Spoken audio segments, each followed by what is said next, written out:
Hello, this is the Team Draft Super League. My name is Owen. I'm here with Alexander Hain, and this is the finals, and we're losing bad already. Just started, and we're down a match. Well, I like to hear that, but yeah, I mean, it's of course to anybody's game. Last week, you guys came back from a 4-1 deficit to win, so It is true that did happen. So you guys just need to win 3 more, and then it'll be interesting. Yeah, of course. I mean, I think all the fans would love for it to go to the full 9 games. I think you and I are probably rooting for a quick finish. We can get to bed. A quick and painless death is all I'm in the market for these days. All right. I hope we can oblige, but I think my draft deck is very medium. Yeah, it looked okay. I got a second to look at the deck lists, and it looked like you guys definitely have better decks, but I don't know. Yeah, I mean, your deck seemed fine. I don't know how you feel the draft really went for you. Like I was feeding you, right, for pack 1 and 3. Yeah, I was happy with my deck. I kind of got all the cards that I wanted, and I think it's pretty strong. It's not like, whoa, busted. Like, obviously, I would prefer to have the Scorpion God and Nicol Bolas, but instead I have Sacred Cat. The first match that we're going to watch is Reid Duke versus Mike Sigrist. Is that correct? Yes, I believe that's correct. The match that finished off camera already is Huey versus Steve Rubin. That's right. They both have kind of slow-looking, interesting decks. Right, but one of them has Scarab God and Nicol Bolas, so that matchup doesn't seem very fair. No, you could call that lopsided. All right, well, we're going to cut down to the match.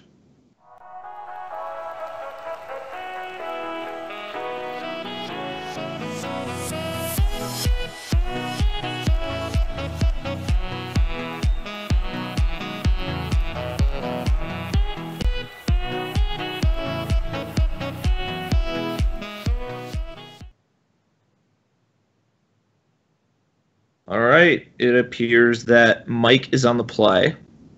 Has a pretty strong hand. He's got his his lovely red splash card in here, and his 3-mana 3/3 creature. Yeah, it's beautiful. It's kind of my teammates' thing that they play black-green decks and they splash kind of creatures for that are red. Like Steve did it with Magmaroth the other week, and Siggy's doing with Kenra Charioteers. So, why not? Yeah, why not if it works? Reid looks like he has a pretty reasonable hand, too. Oh. And he's going to have some difficulty with his stops. Yeah. I think he's just going to get that fixed shortly, and we'll be back to casting Gifts of Paradise and Tenacious Hunters. Yeah, his hand looks pretty strong. I would be happy with my opening hand if I was Reid. Yeah. And then there's a Ritualist. So there's been a lot of debate, on Twitter, I've noticed, between the Dustin Stern and Huey camp, let's say, and then the Martin Juza, maybe Ben Stark camp of, aggro versus control kind of in this format. Whereas, you've seen Dustin Stern advocate picking Manolith over Puncturing Blow, for example. What are your thoughts on kind of the format? I saw the tweets that you're referring to, and they were extremely interesting and detailed for about 5 minutes, and then there's just a sea of hundreds and hundreds of tweets back and forth going like, no, I don't like aggro, no, I don't like aggro, and I kind of got lost in what was important there. Yeah, I mean, the conversation at first was interesting, and then kind of devolved into what felt a little bit like name-calling, but... Yeah, I feel like there's a lot of different opinions about who should be beat down and control, and as we see, Mike's deck has a Sandworm Convergence and Reid has a Gift of Paradise, so they're both definitely going the green ramp controlling route, which is reasonable. I went a little bit more for aggro. I think they're both okay. Just depends on whatever you feel like playing that day. So yeah, I mean, Siggy's got the double Grizzly Bear Sandworm Convergence deck, and Reid's deck seems like it maybe is a bit more focused, but he had a somewhat potentially interesting turn on turn 3 if he wants to play the gift or if he wants to hold up the wins, but I don't think it's ultimately that interesting. Definitely go for the wins here. Or the right. get. Unless like Siggy hadn't played any spells or something, then maybe it'd be something more interesting. But Siggy has too much power on the board that you can't sit back. You have to do something. Yeah. With knowledge of deck lists, missed a land. Which they don't have, you would want to wait on the countervailing winds, but also just on the board, you just want to put creatures into play to defend your life total. It looks like Mike's an aggressive deck. Right. And of course, Mike hasn't drawn a fourth land, so it's a little awkward for him. But he looks like here he's probably going to get to. He could, depending on whether he draws a land, he might just attack and exert, and then ambuscade before blocks. He has all good options here.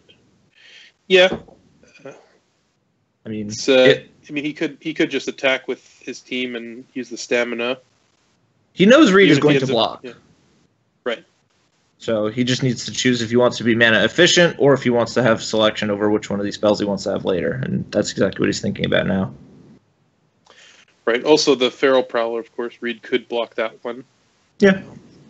Mike would be happy with that because he just wants to draw. Yeah, but it looks like he's return. declining to attack with it. So, okay, he did after all attack with it. I'm happy that he decided on that because I think not attacking with it would have been a poor play. Agree. And he's going to choose to ambuscade here. And Reid's at 10. Yeah, it's a relatively low life total with the 3 creatures and the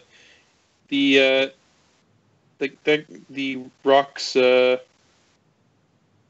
Ronus' Stalwart is pretty good actually against Ritualist. Though Reid has the ambuscade, but Siggy again has the stamina, so it could be interesting. Yep. My only hope is that Reid can put a big creature into play long enough to live and use the countervailing winds to stop the Sandworm Convergence.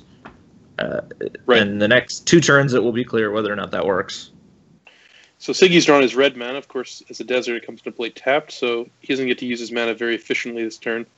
He really is hoping that Reid blocks here and that he gets to use his stamina. Especially, we know Reid doesn't have another creature in hand for his ambuscade, so it would be very good if he could get that Ritualist off the board for Siggy, but it's true. Because of that, though, I think Reid might be less inclined to block. I sort of thought Reid might take it there, just because he can't tell if this is a combat trick that's either supernatural stamina or gift of strength, and he knows if he gets to untap, he can have instant speed removal to stop any trick. So he takes the conservative route, which actually is going to work out really well for him, it seems. Yeah. I think he probably would have blocked the Feral Prowler had he known deck lists, but... Yeah, of course, yeah. I mean, if you were going to block anything, it's the Feral Prowler. But they try to run the first round here untainted. Yeah. And I think it's better that way. You get to see kind of more pure decisions. It's true. But just like kind of in a regular team draft, you get to know basically what the other players are playing after the first round. Yeah. You and I, though, don't get that untainted experience. I don't mind. Yeah, I don't mind too much either. So here right now, if you're Reid, what are you thinking about?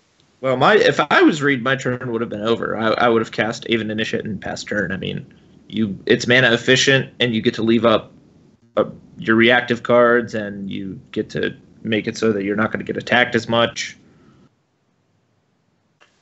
So, what do you think he's thinking about if he's not making that play? Do you think he's considering Manolith plus keeping up both his reactive cards? I'll be honest, I don't know exactly what Reid is thinking about right now. I guess maybe he is nervous about what the pump spell is and how to best play around it. Like, almost all the best ways to play around it to me seem like Ambuscade. But maybe he's thinking he needs to use Ambuscade and Countervailing Winds for some reason. Reid's a deliberate player, and eventually he comes to his senses and makes the correct play. The Aven Initiate is great here because it can block Ronus' Stalwart at a profit, where the Ronus' Stalwart was previously like a problematic card because it could just get through the Ritualist.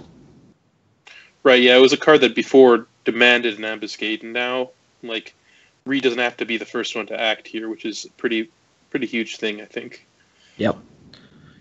Reid probably is thinking that the countervailing winds only has a small window of time for which it can be useful because Mike keeps playing lands, but if he knew that Mike had an 8 mana card, then he would just be thrilled with having it.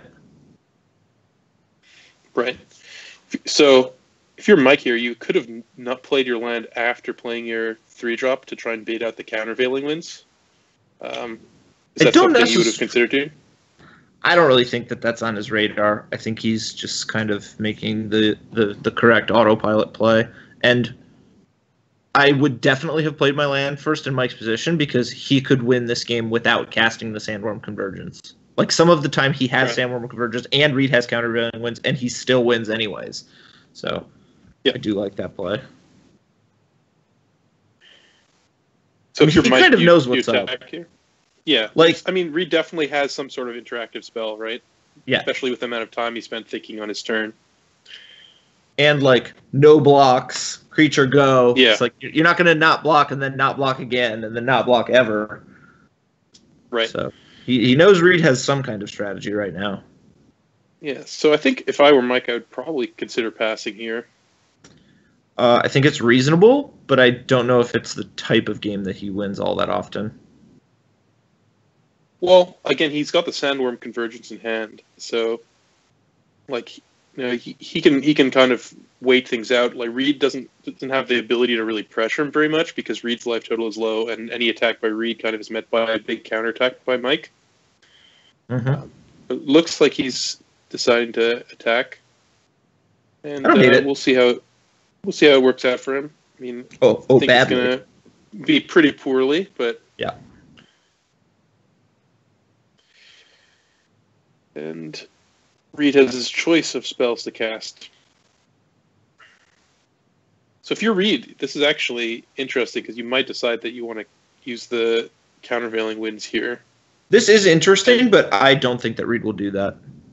No, I don't think he will either because he's significantly on board after all of this happens. But oh no, it looks like he's going to do that.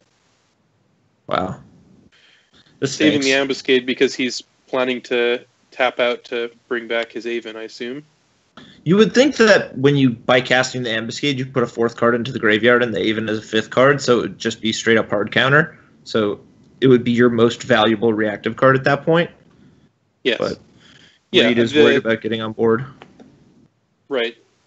He doesn't know that the Sandworm Convergence is there lurking, so he thinks that maybe Mike is much more of an aggressive deck than he actually is, because that's kind of how his deck has looked this game. It's true. It's true. I mean, this seems like a reasonable spot if you're Reid and you don't expect the Sandworm Convergence. When Siggy draws the perfect answer to that mantle, it's lurking in Reid's hand. But I suspect he just threw it away. So this trial is interesting. Potentially lethal. Yeah, you get to see. This is a great play. See an attack. See what. Yeah.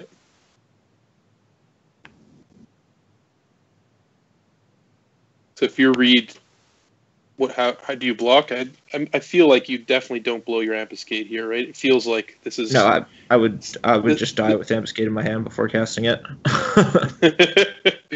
Yeah, I mean, I think obviously the block. This is the block that works out best for Reid. Yes. And I think I like that block. Oh, look at Mike's deck! What the heck?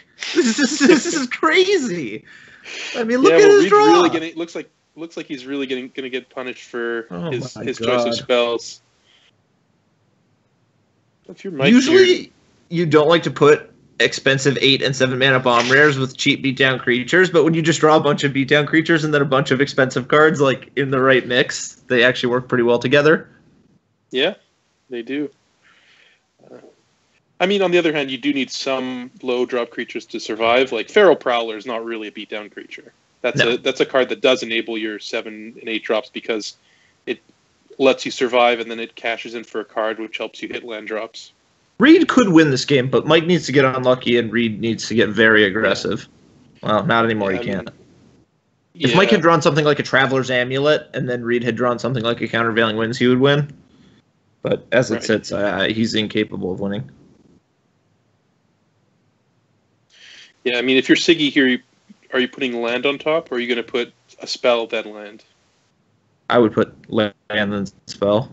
It doesn't look like you really need the life that much. Right. I'm in agreement with you here.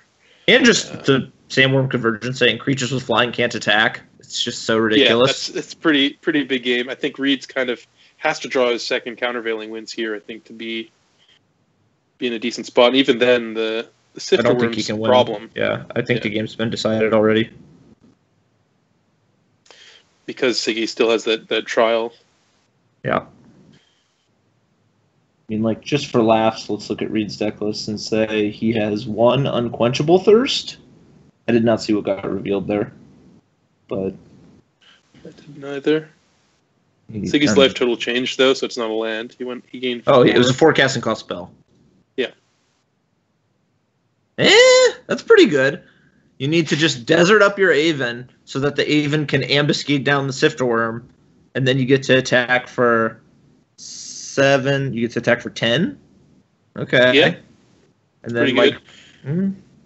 I assume the forecasting card you would keep on top, if you're keeping one, is Torment of Venom, maybe? But probably. I mean, I guess we could probably find out what card he kept on top. We'll certainly find out shortly, but...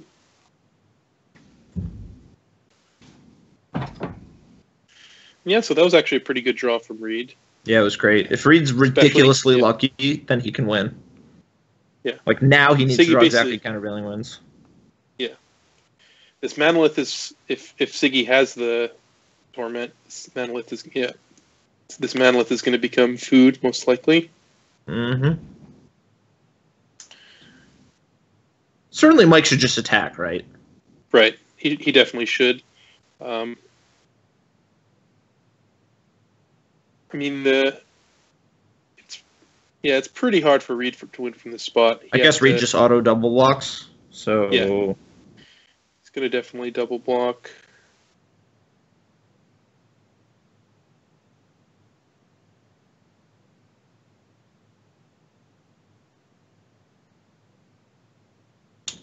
I wish we had the knowledge of how Mike scryed. If he went like top, then you sort of know that a land's coming up. But if he went top, bottom, then we have some shred of hope.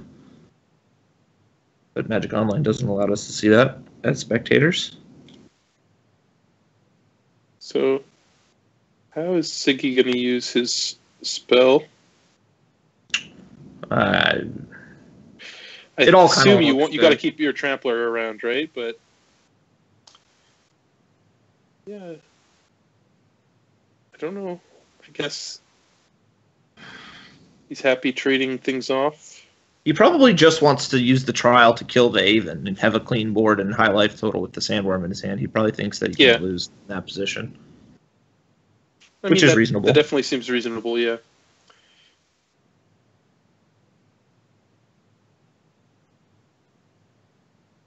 Reid, of course, correctly discarding instead of doing anything fancy, and then now he gets to bring back his other Aven. Brick.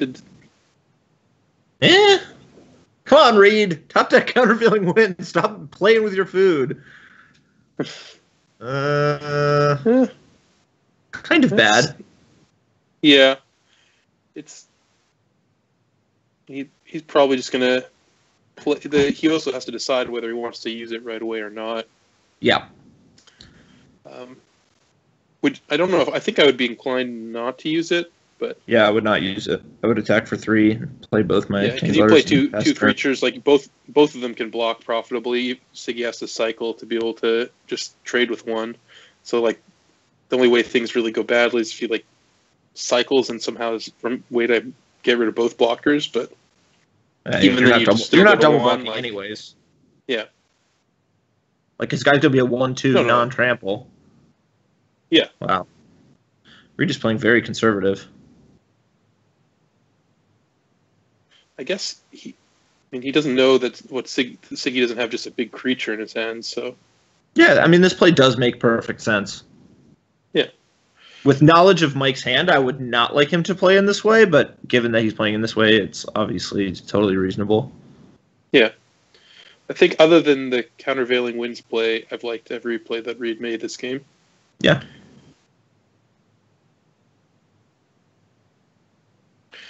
So this is it. Oh, not great.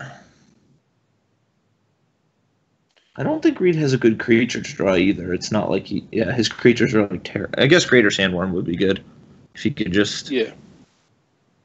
Yeah, it is the bigger. It's bigger than all the Sandworm convergence tokens. It is the Greater Sandworm. Yep. And Reid at least has an unsummon to buy a turn against the worms, but yeah, all right. With some hope. Yeah.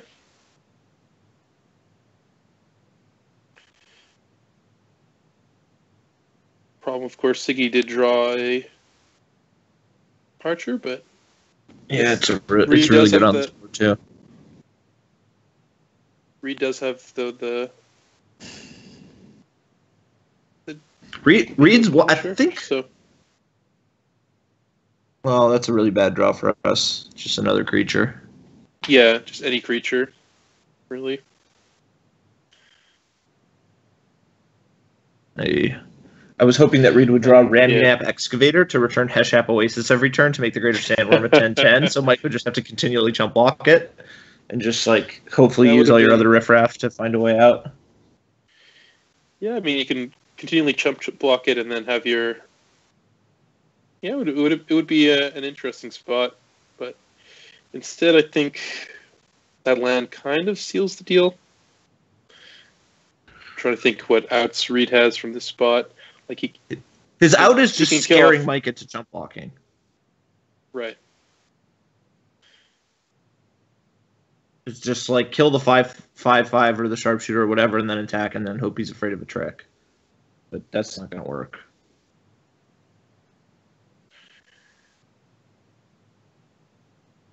Yeah, especially because Reid has to tap his Gift of Paradise land to do it. Like otherwise, he could maybe represent having his own Trial of Zeal or something like that. Sure.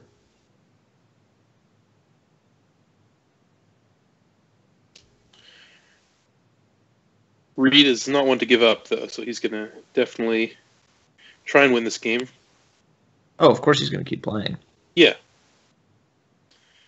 So, do you kill the Vigilance creature, or do you kill the worm? The Vigilance guy is much more important. Yeah.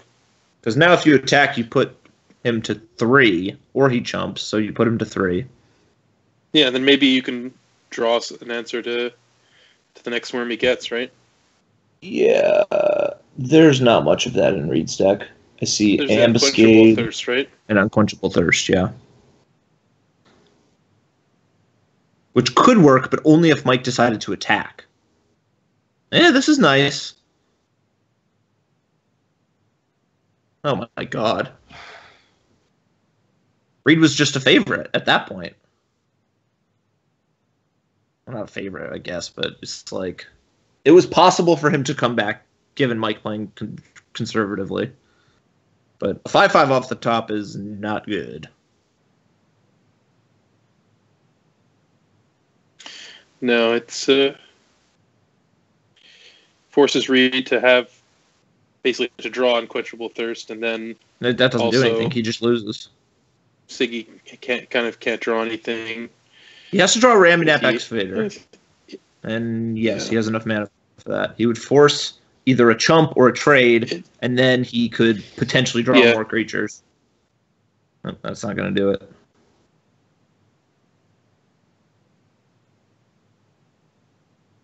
A little 2/1. Oh my god. Yeah, but it's not going to do it though. What? Mike wins. Reid, like, there's nothing. You could deck him. He has 12 cards. Yeah, that's it. I mean, think with some unconventional plays on both sides, the game lasted much longer than I expected it to. But Right. there's no denying the outcome at this point. Yeah, I think it's basically over. I don't know if, Reid can play as well, I guess. Okay. Thankfully, Reid resigns instead of playing that one to the bitter end. Yeah, I mean, once he plays the wall and the jig's up, and Sigrist knows just to attack with everything and eat a few creatures, and then has nothing Reid can do really from there. So we get to see the sideboarding, which in these types of matchups is, in a regular draft, there'd be a lot of interesting cards going in and out. People slowing their game plan down, for example. But in a team draft, we don't have as many powerful sideboard cards as normal because people are spending their picks hating, and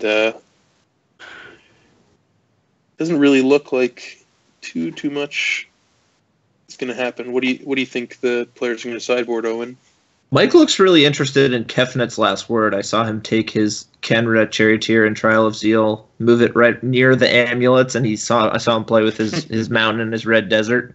So it's clear that that's what he's thinking about. On Reid's side, his sideboard options are so poor that there's virtually nothing he could do to change his deck. I mean... Yeah, he could bring in his Spider plan, but there's no real Spider Lord or something that makes it a big payoff, and it's not a matchup where Sigrist's deck doesn't have very many flyers or anything. So yeah, I think this is like a great matchup for Reid. Like he has multiple counterspells to stop like Sifterworm and Sandworm Convergence, and he also has Scaled Behemoth, which is like a huge trump. I mean, obviously, there are many ways that the games can play out, but I think if both people have ideal draws, then Reid will win those games. Right. I think the blue splash is like another way for Sigrist to kind of potentially trump Reid. Like, Kefnet's Last Word is a powerful card if he can manage to cast it, and enabling the mind half of Spring to Mind is also like pretty good. It's not nothing. Yeah. You can see Torment of Scarabs, though, that a card that Sigrist has that's pretty good against Reid's deck, I think. Yes, it's awesome. In these kind of grindy ramp matchups, it's one of the best cards. So we can see Sigrist again has a load of early plays. He has his beatdown draw. We're going to lose to that again. I don't know. Reid has a 2/3 into 4/4, which is pretty good at stemming some bleeding, but Sigrist has drawn Sifterworm to go along with. But he's got some lands. It's looking all right for my boy. And Reid draws a wall. Turn late. How much do you like the Ramunap Excavator? Yeah, the Excavator. I've done very little with it. I've had people tout it with the Ipnu Rivulet, but it's just been kind of whatever for me. Yeah, I've gone to use it with that one, the Oasis to pump up creatures like in Reid's deck, and as well as the Cradle to make a zombie return. Yeah, the Cradle is like... That's the dream. just the one thing you do if you've just done everything else in the format. You're like, I'm just going to just do it all and make 1/2/2. Yeah, I mean, I also had the If Near Deadlands as well. Yeah. That's the most fun one. Look at Reid's incredible luck. He drew a Green Desert when he has a wall and an Excavator and a Thirst. Yeah, it's pretty. And it's great. Yeah, he just gets to play it from his yard for free after cycling it, and then enable all his cards. So you can see when a plan comes together. I'm impressed. Yeah, why wouldn't you be? So you can see Reid's bigger creatures are kind of trumping Siggy's small ones. Seems, I mean, Ambuscade will do something next turn. Ambuscade definitely does something. Especially because Reid's unlikely to cast his Unquenchable Thirst here, since it looks like his creatures are beating Siggy's. Yeah, I love this attack. I think something players don't do enough in limited is basically attack in spots where like the boards they feel like they should be the defensive player and the boards like suddenly come slightly ahead for them, and they just miss out on a lot of damage that often the aggressive players drawing to some sort of out to be able to close. It's true. Like in the last game, for example, if Siggy had been a 3 less life, then kind of the Sandworm could have been attacking like many other times, and like his chump block would have been justified, etc. So, so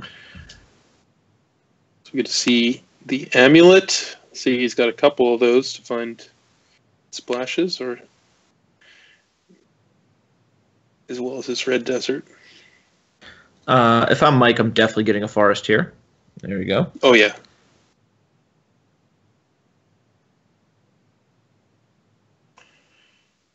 Definitely want to be able to cast that hippo next turn. This all looks good. Well, it looks really bad because I'm going to lose, but it looks like a good play from his perspective. Yeah.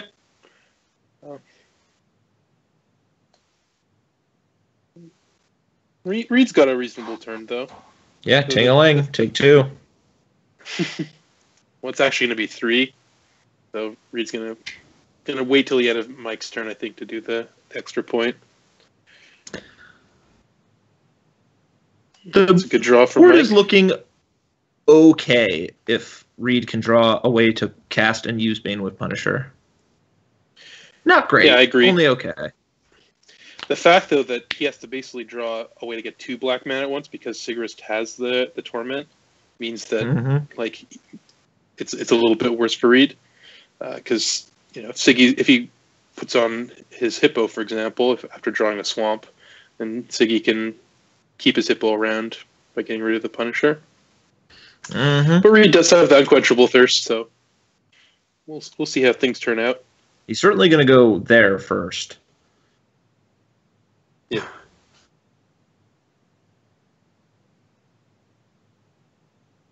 And Reid's got a lot of good draws, like both those Countervailing Winds.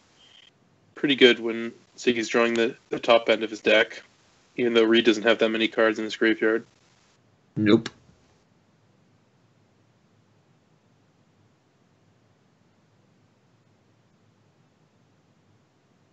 This looks like a bit of a bloodbath. Yeah, well, Siggy doesn't actually have the 7th untapped land for Sifterworm, so if he doesn't draw that, then I think Reid's still in okay shape. He still has a bunch of draws he can have, like Gift of Paradise and Countervailing Winds and stuff, but if he draws an untapped land, it's pretty bad for Reid, and he drew the Swamp, so...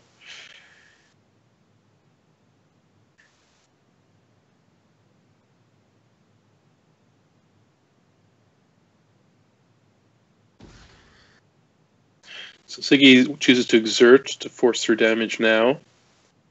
He gets 4 damage instead of 2. Have you guys decided what you're going to do with all of your winnings for first? I was thinking of putting all the electronic boosters in a bathtub, like an electronic bathtub, and then swimming around in it. What do you think? Fair enough. I don't know. It sounds like a great idea. Well, it's at least I'm going to pay attention, try to see what he reveals this time. It gives you that nice little white prompt.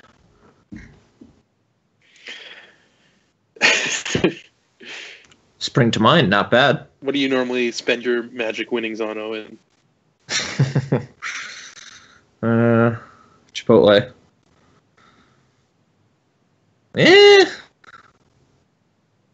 won't do anything, but it is cool.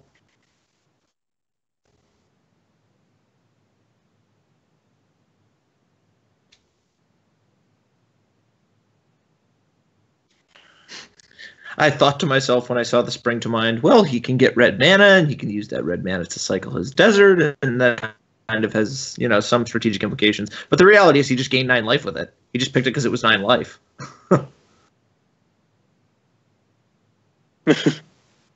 Yeah. There was maybe half a turn where Reid was saying, like, I need to be really aggressive and kill Mike before he puts Sandworm Convergence into play. And then instead he just went up to 20 and has way better creatures in play and way better cards in hand and kind of just outmatched in every way that you could measure the game. Yeah. At least the Spring of Mind even gets him a card because it finds a mountain so he can cycle his Red Desert. That's something, at least. Good point. Well, oh, yeah.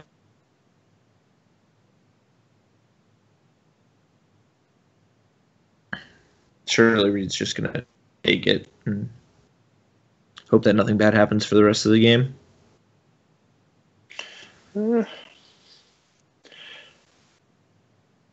I guess so. I don't really see what else he's going to do.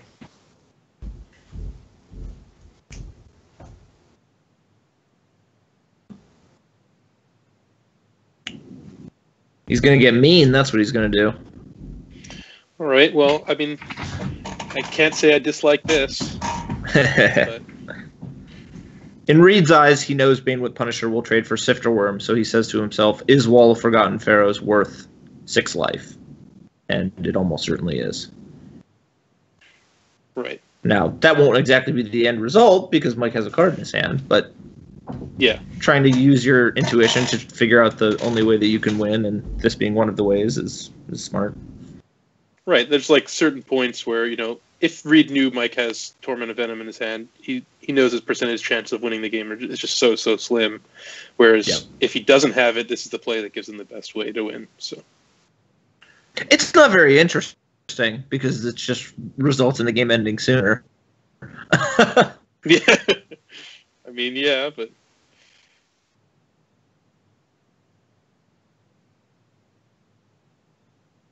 least Reid can still play lands from his graveyard.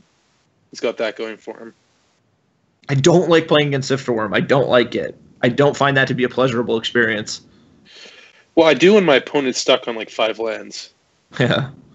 Then just, they show their Sifter Worm that they couldn't cast at the end of the game. Yeah. It happens sometimes, but generally it does not. Well, I don't know exactly what the schedule is, but I have a feeling I'm going to be playing on camera soon, and I'm going to wish future me luck on no Sifter Worms. Yeah, I'm going to disagree on that. I'm going to hope many Sifter Worms show up to party in your matches.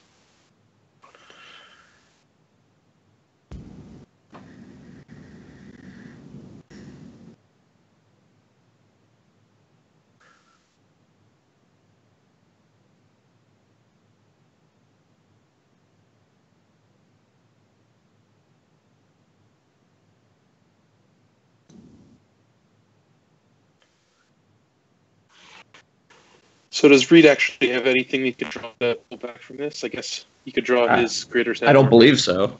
I mean, he is going to block Stalwart and go to 2, and then Mike's going to play a creature and have 3 creatures out to 1 creature.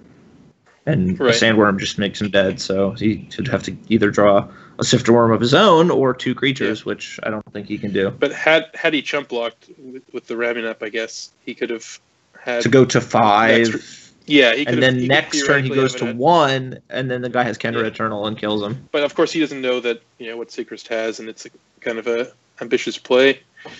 And then here, he's just dead. But yeah, I guess could he mill some card into his graveyard that he can return to play? An Honored Hydra. Yeah. Spoiler alert: he does not have that card. No, so, and Traveler's Amulet for Siggy, and that looks like that's the top deck he needed to win the game. We'll see if it gives him the courage to get in the red zone. I hope that it does. I mean, Reid clearly just drew this Naga Oracle, and all right, that'll do it. Yeah. All right, so Dem Boys now leading 2-0, and I guess my teammates been pulling their weight. It's going to be time for me to enter the arena, and I guess the same for Owen. Mm-hmm. hopefully more of the same. All right, I guess we're cutting to ads.